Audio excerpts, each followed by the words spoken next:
¿Qué tal? Buenas tardes. El día de hoy vamos a desarrollar la última clase de la segunda fase de teoría. Y el día de hoy corresponde a urolitiasis. Es un tema bastante frecuente y también preguntado.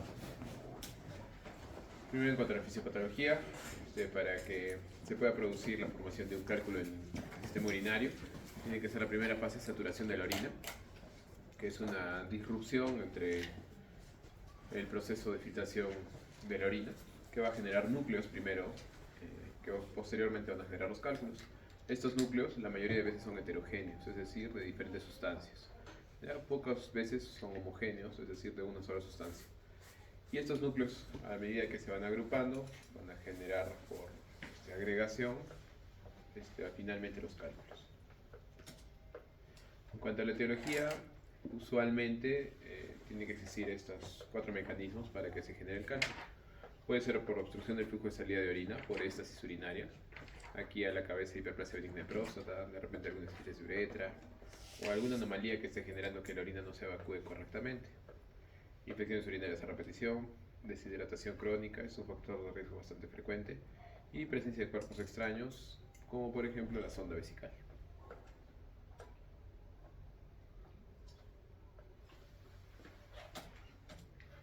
En cuanto a los factores de riesgo, es más frecuente en los varones, 2 a 3 veces respecto a las mujeres.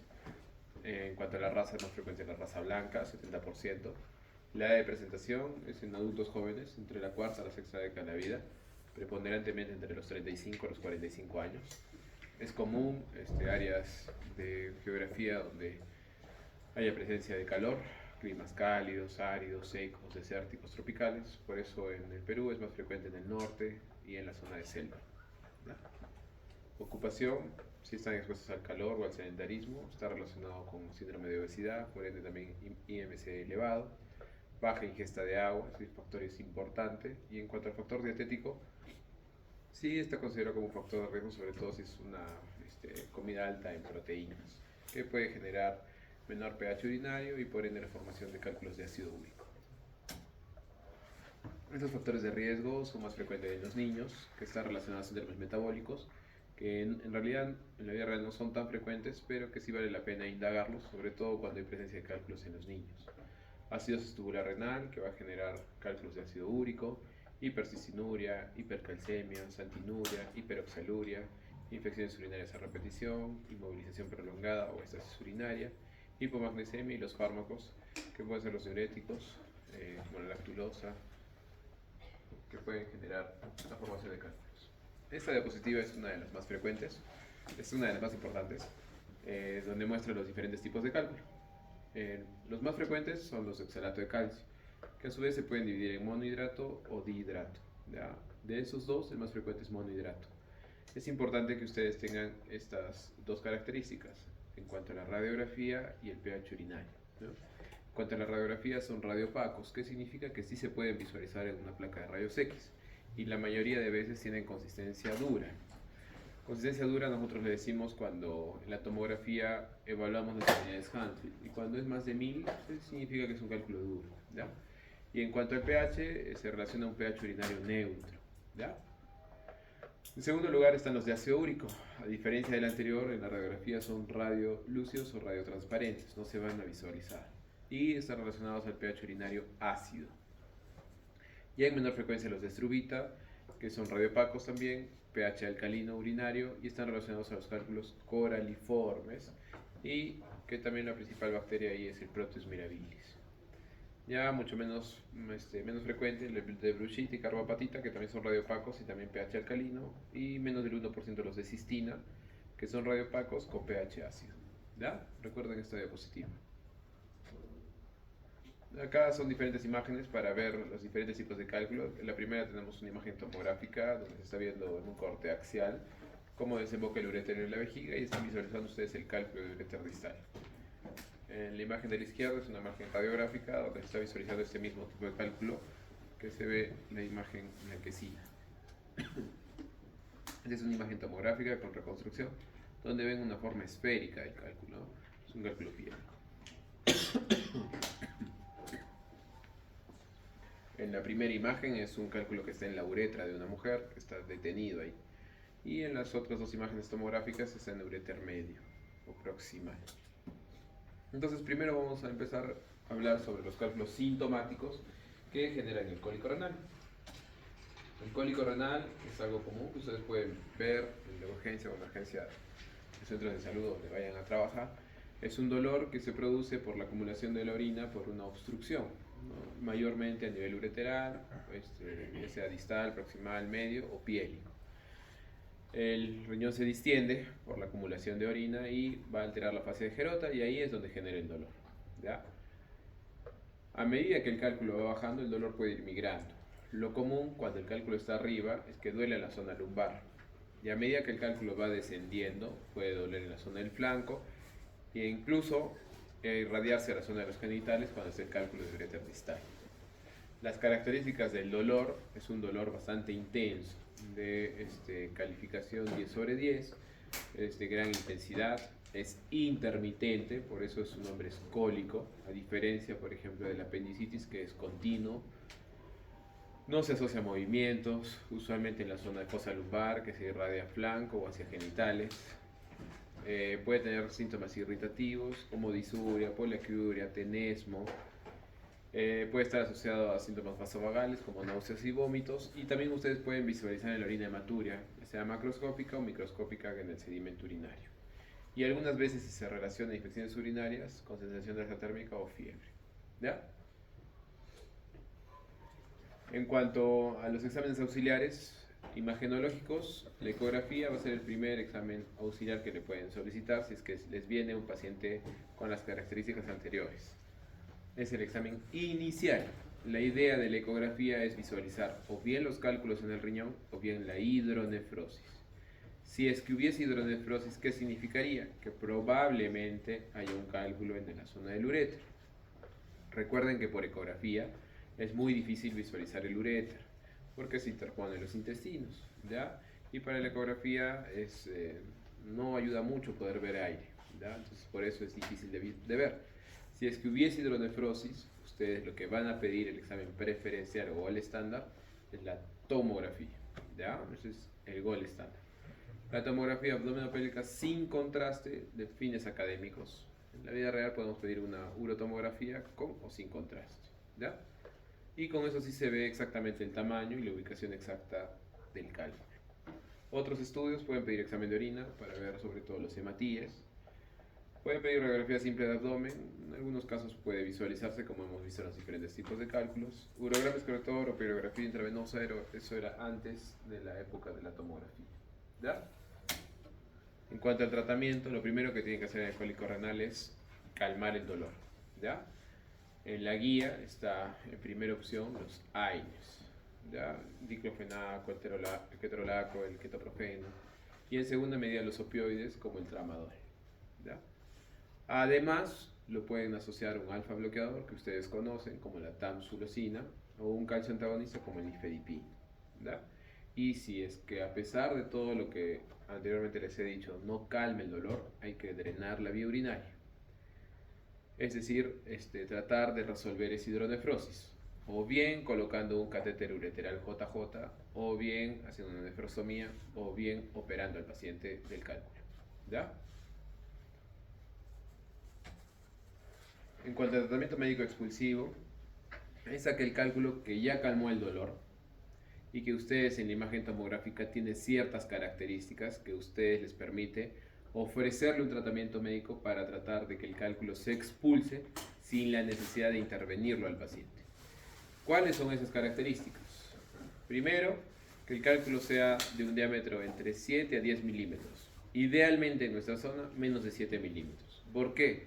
Porque el grosor usualmente del uréter es entre 6 a 7 milímetros. Entonces cálculos de menos de ese tamaño pueden salir. Que se ubiquen en el uréter distal preferentemente.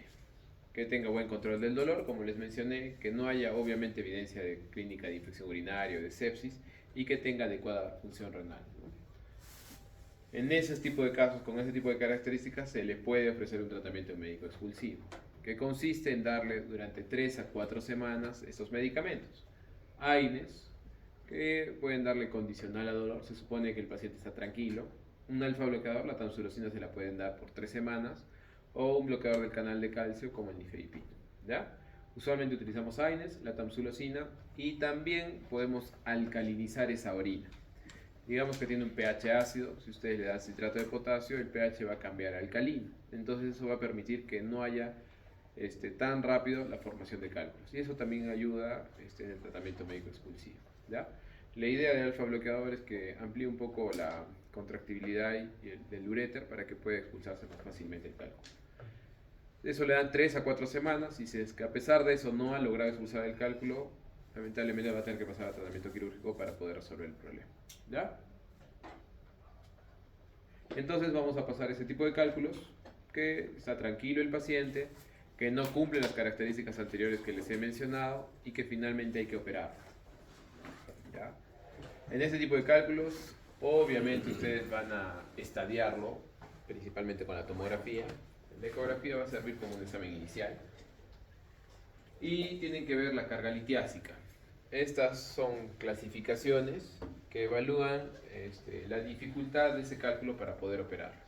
Mientras más dificultoso sea, hay menos posibilidades de que al momento de resolver con la intervención sea stone free. Significa que el cálculo se disuelva por completo, ¿ya? Ahora, antes se le daba bastante importancia al diámetro del cálculo. Ahora se le está dando importancia al volumen del cálculo. Porque hemos visto que de repente cálculos similares de diámetro, pero el que tenía mayor volumen es más dificultoso para poder operar, ¿ya? Por la cantidad de carga litiásica. Esa es la idea, grosso modo. Acá en tenemos imagen de una ecografía donde están visualizando la dilatación de los cálices y también de la pelvis por un cálculo ureteral, probablemente, ¿ya? Y en la imagen de la izquierda está señalando el cálculo con la sombra acústica, ¿ya? Recuerden, la ecografía solo sirve para ver o hidronefrosis o cálculos en el riñón, ¿ya? Y bueno, la tomografía sí les va a permitir ver a ustedes los cálculos, ya sea de uréter distal, cálculo piélico quizás. Esta es la primera clasificación. Es la clasificación de Gallstone, donde están viendo por grados.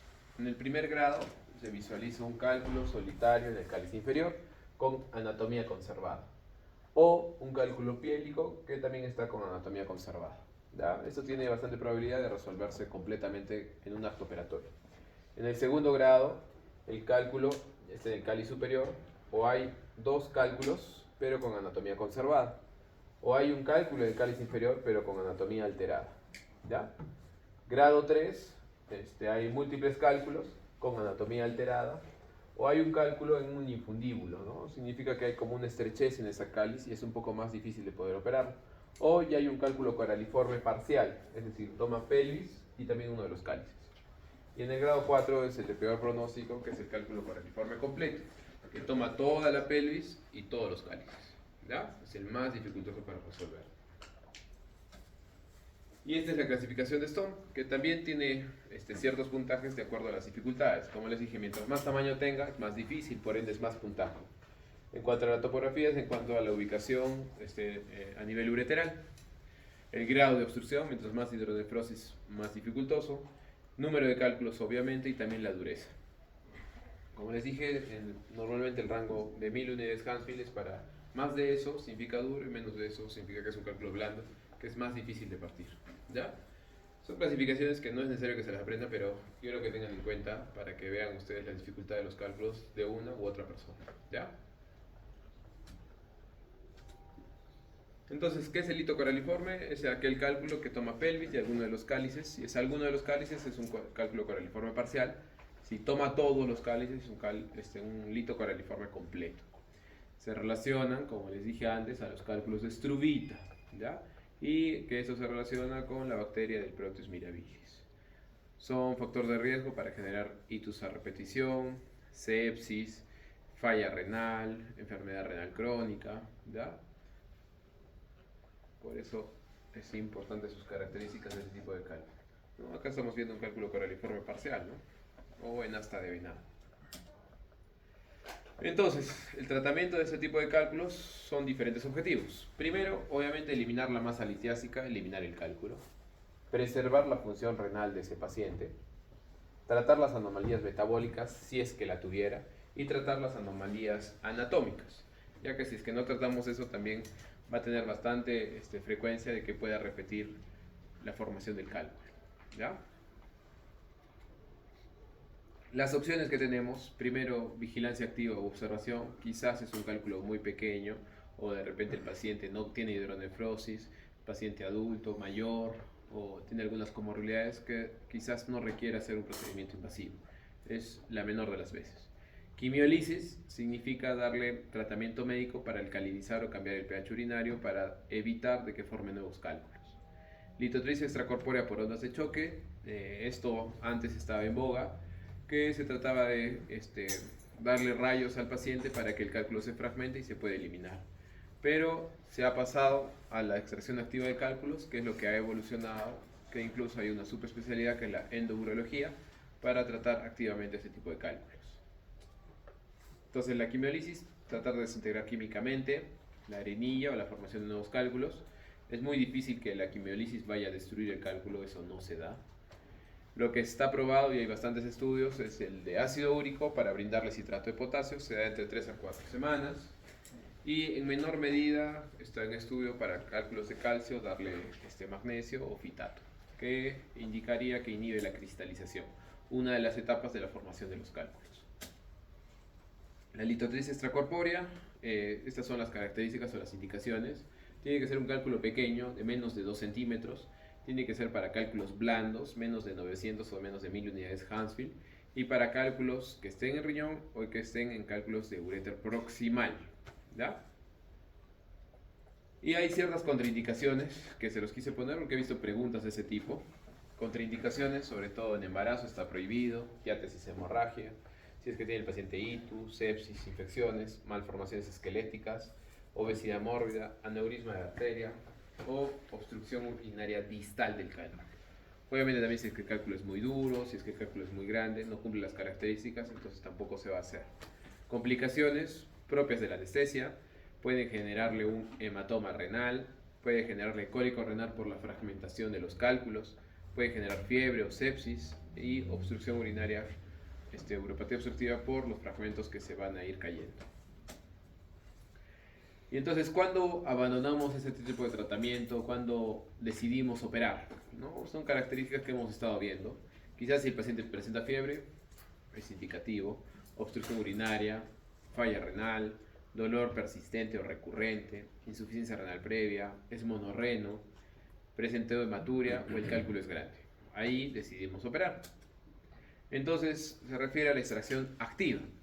Para ustedes puedan entender la extracción activa, tienen que poder dividir a los cálculos de acuerdo a su ubicación. Es muy diferente operar los cálculos que se encuentran en el riñón, ya sea el cálculo superior, cáliz inferior o piélico. También es diferente si es que tiene un cálculo coraliforme. O la ubicación del cálculo de acuerdo al uréter, ¿no? Ya sea en uréter proximal, medio o distal, o cálculo en vejiga o cálculo de uréter. De acuerdo a su ubicación, de acuerdo al tamaño, se va a decidir el tratamiento. A grosso modo, la guía europea ha tratado de dividir esto.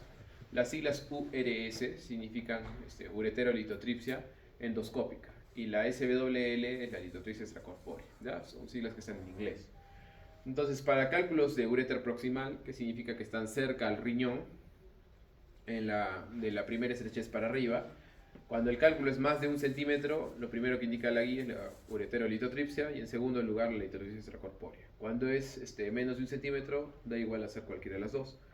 Para cálculos de uréter distal, también por el tamaño, más de 1 centímetro o menos de 1 centímetro. Si es más de 1 centímetro, ureterolitotripsia, en segundo lugar litotripsia extracorpórea, menos de 1 centímetro, cualquiera de los dos.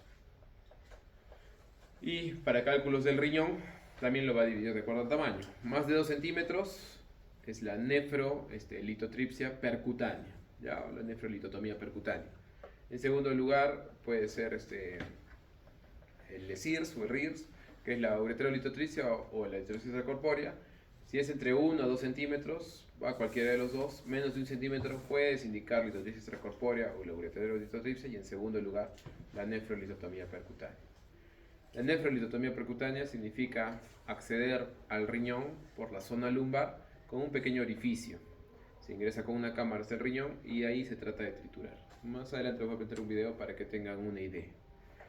Y da una cápita especial para cálculos que se encuentren en cáliz inferior del riñón.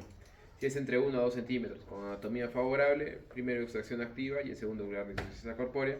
Y si es que no tiene buena anatomía, pueden indicarle cualquiera de los dos.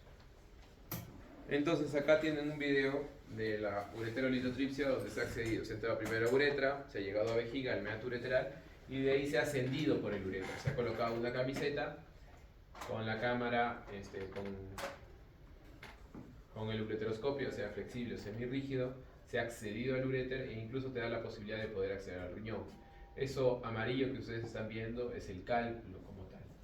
Y lo estamos visualizando y va a colocarse una guía láser para tratar de pulverizarlo o triturar el cálculo, que es lo que va a aparecer a continuación. Ahí está. ¿Verdad? Entonces se va disparando y se va triturando. ¿Sí? Se va formando la arenilla y ya va desapareciendo la litiasis.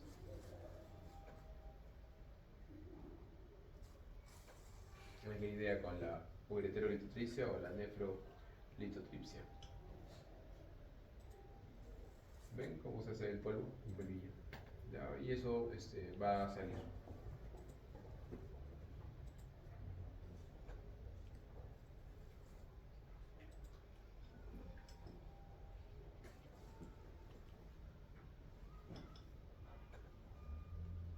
Eso ya está a la altura del riñón. Vean como un queso, esos de la caricatura. Ven cómo están los cálices. Esa es la parte interna del riñón. ¿Ya? ¿Sí? Y este es un cálculo vesical. También se puede utilizar, aparte del láser, la energía neumática, que es para tratar de golpear la piedra directamente por acción mecánica y triturarlo, ¿no? Es un cálculo grande que está en la vejiga. Y vean cómo va golpeando la varilla por acción de la fuerza del aire, del oxígeno, y lo va triturando, lo va sacando por pedazos. ¿Ya? Antes de la época del láser es lo que mayormente se usaba, pero ahora también por cosas también se puede utilizar siempre y cuando esté el cálculo en vejiga o de repente en un éter distal, ¿verdad? Como un picapiedra.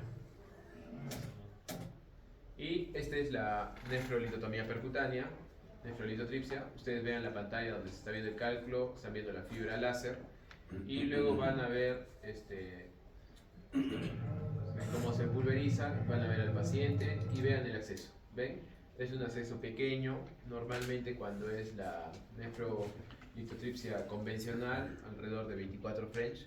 Ahora también se está aplicando el mini PERC o mini nefrolitotripsia, que usualmente es 14 French o 16 French de grosor del acceso.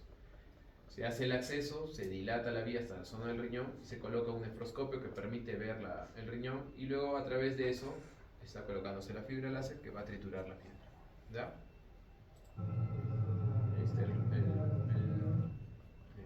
El nefroscopio y por ahí a través de eso se coloca el láser y se tritura. ¿Ya? A grosso modo.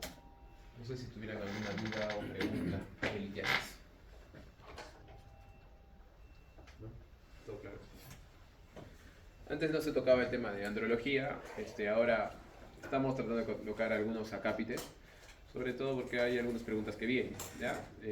La andrología es también una subespecialidad de urología. Lo que quiero que sepan es ciertos detalles para que se puedan ustedes defender en aras del examen, ¿ya? Esos detalles no es tanto necesario profundizarlos porque no es el momento, ¿ya? Los médicos generales que van a salir es necesario que sepan lo que les voy a mostrar, nada más, ¿ya? Primero, definiciones. He visto preguntas en cuanto a esterilidad e infertilidad. Esterilidad significa la incapacidad de esa pareja sexual de poder formar un cigoto.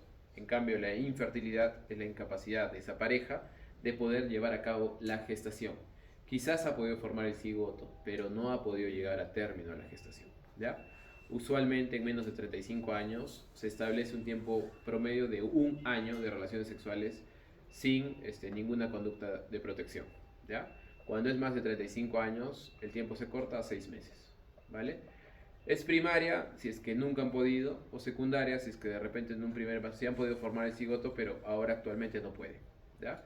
Y en infertilidad significaría lo mismo, que nunca han podido llevar a cabo la gestación, sería primaria, y secundaria sería que sí han podido tener un hijo, pero ahora actualmente no pueden llegar a término la gestación.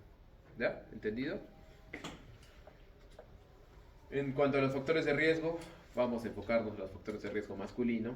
Recuerden que son un tercio femeninos, un tercio masculinos y un tercio como tal como pareja.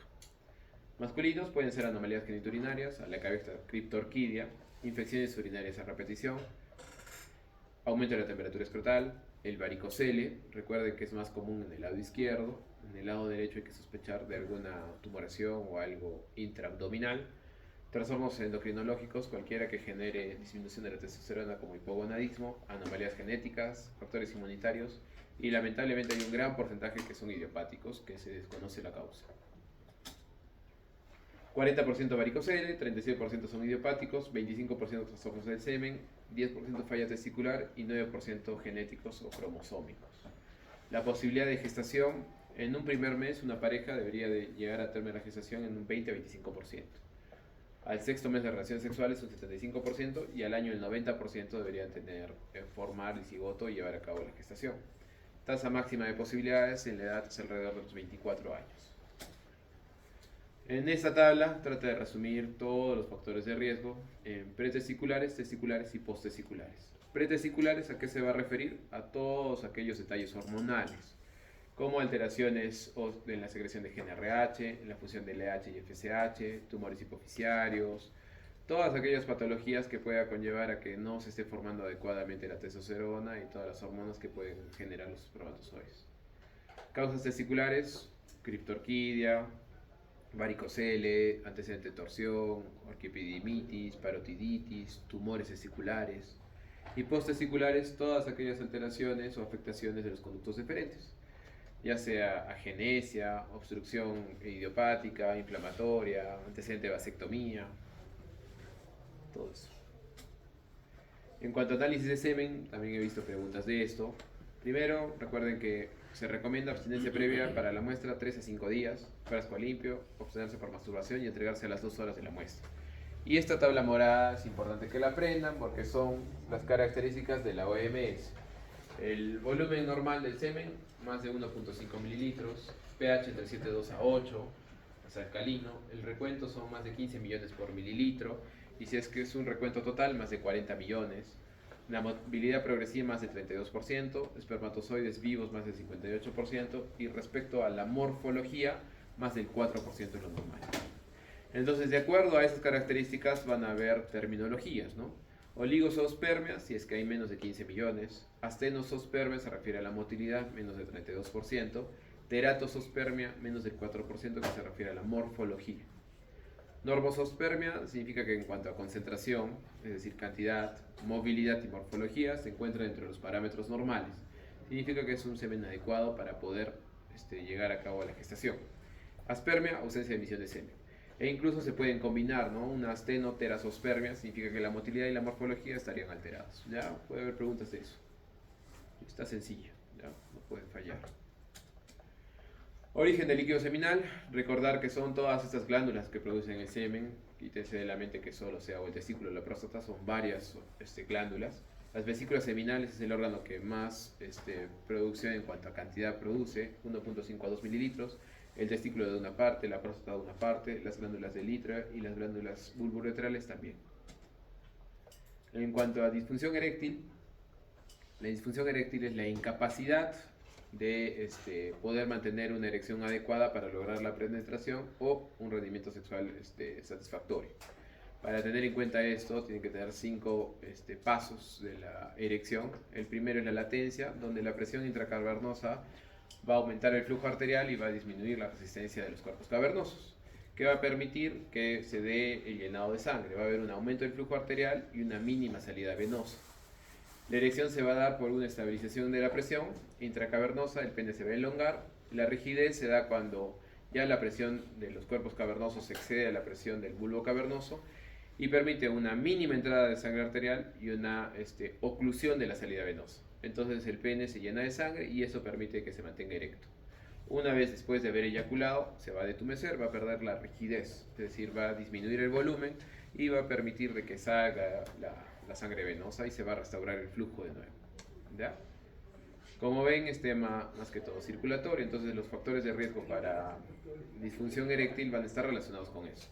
Si el paciente es diabético, si es que fuma, si es que es obeso, si hay poca actividad física, si es que hay enfermedades cardiovasculares, si hay hipercolesterolemia, índice de masa corporal aumentado, puede tener disfunción eréctil. Además, uso de antidepresivos se relaciona con HBP, síntomas urinarios obstructivos, y también se considera ahora la disfunción eréctil como un factor de riesgo para una advertencia para una enfermedad cardiovascular futura, ¿no? Un ACV, un infarto, etc. ¿Ya? Incluso hay un índice internacional de función eréctil que da una puntuación objetiva de acuerdo a preguntas para ver cómo está objetivamente la erección de ese paciente. En cuanto al tratamiento, modificar obviamente los estilos de vida, tratamiento psicológico, farmacológico, que tienen ahí el tadalafilo, y otros que son las inyecciones intracavernosas, el vacuum o las prótesis penianas. ¿Ya? Y bueno, eso era en cuanto a los grandes rasgos de andrología que tienen que tener en cuenta y que a veces suele preguntarlos. ¿Ya? No sé si tuvieran alguna duda o pregunta. Si no, queda. ¿Sí? Listo, chicos.